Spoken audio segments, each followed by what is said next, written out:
ഹരേ കൃഷ്ണ. നമസ്കാരം. പാഞ്ചജന്യം കഥകളിലേക്ക് ഏവർക്കും സ്വാഗതം. ഇന്ന് നമ്മൾ പറയുന്നത് ഭഗവാൻ കൃഷ്ണനും ഒരു പാവപ്പെട്ട ഭക്തനും തമ്മിലുള്ള ആഴമേറിയ ബന്ധത്തെക്കുറിച്ചാണ്. പുരാണങ്ങളിലെ വരികൾക്കിടയിൽ ഒളിഞ്ഞിരിക്കുന്ന എന്നാൽ ഇന്നും നമ്മുടെ ജീവിതത്തിൽ പ്രസക്തമായ ഒരു വലിയ സത്യം.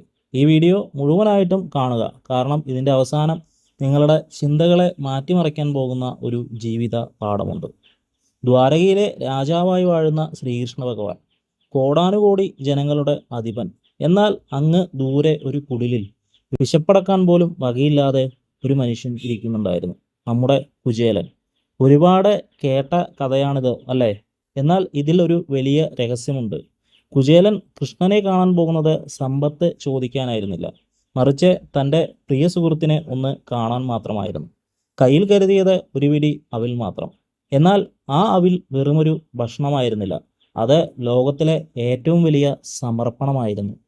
കൃഷ്ണൻ ആ അവിൽ സ്വീകരിക്കുമ്പോൾ അദ്ദേഹം കുചേലൻ്റെ ദാരിദ്ര്യം മാത്രമല്ല മാറ്റിയത്, മറിച്ച് ലോകത്തിന് ഒരു വലിയ സന്ദേശം നൽകുകയായിരുന്നു.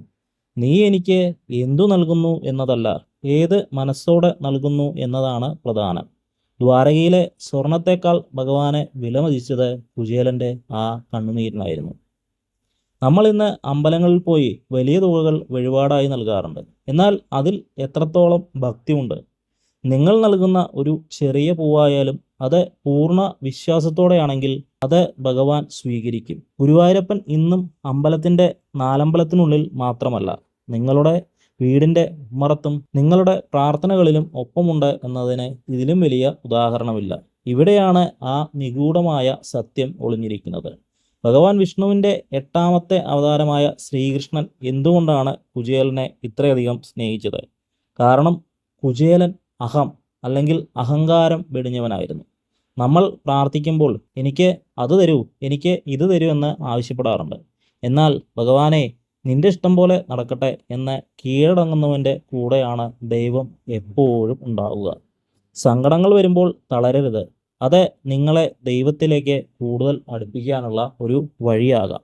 സുഹൃത്തുക്കളെ, ഇന്നത്തെ കാലത്ത് നമ്മൾ ഓടുന്നത് പണത്തിനും പ്രശസ്തിക്കും പുറകെയാണ്. എന്നാൽ യഥാർത്ഥ സമാധാനം കുചേലൻ്റെ ആ പഴയ കുടിലിൽ ഉണ്ടായിരുന്നു.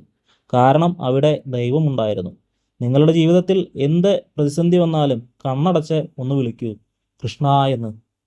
ആ വിളിയിൽ പൂർണ്ണ വിശ്വാസമുണ്ടെങ്കിൽ വഴി കാണിച്ചു തരാൻ ആ സുദർശന ചക്രം നിങ്ങളുടെ മുന്നിലെത്തും. ഓർക്കുക, നിശബ്ദമായ പ്രാർത്ഥനകളാണ് ഏറ്റവും വേഗത്തിൽ ദൈവത്തിൽ എത്തുന്നത്. കണ്ണുനീരോടെയല്ല, പുഞ്ചിരിയോടെ വേണം നമ്മൾ ഭഗവാനെ കാണാൻ. കാരണം അവൻ നമ്മളെ കാക്കുന്ന കാവൽക്കാരനാണ്. ഈ കഥ നിങ്ങളുടെ ഉള്ളിൽ ചെറിയൊരു വെളിച്ചമെങ്കിലും നൽകിയിട്ടുണ്ടെങ്കിൽ അത് ആ ചൈതന്യത്തിൻ്റെ അനുഗ്രഹമാണ്. ഭഗവാന്റെ പാദങ്ങളിൽ സർവവും സമർപ്പിക്കാം. വീണ്ടും ഒരു ദിവ്യ അനുഭവമായി പാഞ്ചജന്യം കഥകളിലൂടെ നമുക്ക് കാണാം. അതുവരെ എല്ലാവരിലും ആ ദൈവകൃപ ഉണ്ടാകട്ടെ. നന്ദി, നമസ്കാരം.